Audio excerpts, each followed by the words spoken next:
कभी कभी रात के गहरे सन्नाटे में जब सारी दुनिया सो रही होती है तो एक फोन की घंटी सिर्फ एक कॉल नहीं होती, वो एक बुलावा होती है। एक ऐसा बुलावा जिसे चाहकर भी नजरअंदाज नहीं किया जा सकता। वक्त था रात के 2:17। एक ऐसा वक्त जब सब कुछ जैसे थम सा गया था। कमरे में अगर कोई आवाज थी तो वो थी बस दीवार पर लगी घड़ी की टिक टिक। तभी फोन की स्क्रीन जली और रवि की आंखें उस पर जम गईं। स्क्रीन पर नाम था अर्जुन। पर ये कैसे मुमकिन था? अर्जुन तो 6 महीने पहले ही इस दुनिया से जा चुका था। ये नाम तो उसकी जिंदगी से हमेशा के लिए मिट गया था। तो कहानी की शुरुआत यहीं से होती है। एक ऐसी कॉल से जिसका होना नामुमकिन था, और एक ऐसी आवाज से जो शायद कब्र के उस पार से आ रही थी। रवि का दिल जोर जोर से धड़कने लगा। क्या कोई उसके साथ इतना भद्दा मजाक कर सकता है? या फिर ये कुछ और ही था, कुछ ऐसा जिससे उसका दिमाग मानने को तैयार ही नहीं था। उसके हाथ कांप रहे थे, फिर भी उसने हिम्मत करके कॉल उठाई। दूसरी तरफ से एक बहुत ही धीमी, एक टूटी हुई सी आवाज आई, और वो आवाज वो बिना किसी शक के अर्जुन की ही थी। इसके बाद कॉल कट गई। अगली सुबह होते ही रवि सीधा अर्जुन के घर भागा। उसकी माँ ने जब पूरी बात सुनी तो वो भी घबरा गईं।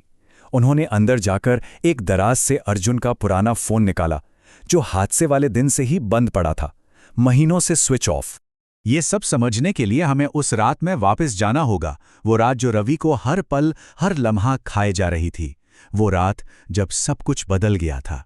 एक ऐसा राज जो उसके अंदर गहरे अपराध बोध में दफन था। उस रात पार्टी खत्म होने के बाद दोनों दोस्त नशे में थे। गाड़ी अर्जुन चला रहा था। अचानक एक ट्रक से बचने की कोशिश में गाड़ी का बैलेंस बिगड़ा और वो सीधा खाई में जा गिरी। रवि तो जैसे तैसे बाहर निकल आया, पर अर्जुन अंदर ही फंस गया। वो मदद के लिए चिल्लाता रहा, रवि को पुकारता रहा, लेकिन पकड़े जाने का डर, पुलिस का डर, सजा का डर, इस डर ने रवि को इतना अंधा कर दिया कि वो अपने दोस्त को वहीं मरता छोड़कर भाग गया। और अब ठीक 6 महीने बाद उसका अतीत उसे वापस खींच रहा था। वो फोन कॉल सिर्फ एक कॉल नहीं थी, वो एक बुलावा था। एक ऐसा बुलावा जिसका सामना तो उसे करना ही था। अगली रात ठीक उसी वक्त 2:17। फोन एक बार फिर बजा, पर इस बार रवि को हैरानी नहीं हुई। उसे बस एक अनजाना खौफ महसूस हो रहा था। इस बार अर्जुन की आवाज थोड़ी साफ थी, लेकिन उसमें दर्द भरा हुआ था। उसने बस इतना ही कहा, और रवि समझ गया। उसे पता था कि उसे कहाँ जाना है, उसी सुनसान हाईवे पर जहां उसने अर्जुन को आखिरी बार देखा था। तो अब वक्त आ गया था आखिरी आमना सामना होने का, उसी खाई के किनारे जहां 6 महीने पहले एक दोस्ती खत्म हुई थी और अब शायद एक जिंदगी खत्म होने वाली थी। घने अंधेरे में उस खाई के किनारे एक परछाई खड़ी थी। जैसे ही रवि पास पहुंचा वो साफ हो गई। वो अर्जुन था, पर उसका चेहरा आधा जला हुआ था और आंखें बिल्कुल खाली थीं, जैसे उनमें कोई जान ही ना हो। अर्जुन की आवाज अब पहले जैसी नहीं थी, बहुत गहरी और डरावनी हो चुकी थी। रात की खामोशी को चीरता हुआ उसका पहला इल्जाम हवा में गूंजा। रवि ने कुछ कहने की, अपनी सफाई देने की कोशिश की, लेकिन अर्जुन जोर से चीखा और उसकी चीख के साथ ही चारों तरफ तूफानी हवा चलने लगी, जैसे पूरी कुदरत उसके गुस्से में उसका साथ दे रही हो। और फिर उस रात अर्जुन की आत्मा ने अपना आखिरी फैसला सुना दिया, एक ऐसा फैसला जिससे बचने का अब कोई रास्ता नहीं था। पहली नजर में ये कहानी एक दुखद अंत वाली लग सकती थी, लेकिन असल में ये अंत नहीं था। ये तो एक बदले की, एक प्रतिशोध की शुरुआत थी। खौफ का एक नया सिलसिला शुरू हो चुका था। अगली सुबह पुलिस को खाई के पास एक लाश मिली। चेहरा इतनी बुरी तरह जल चुका था कि पहचानना भी मुश्किल था।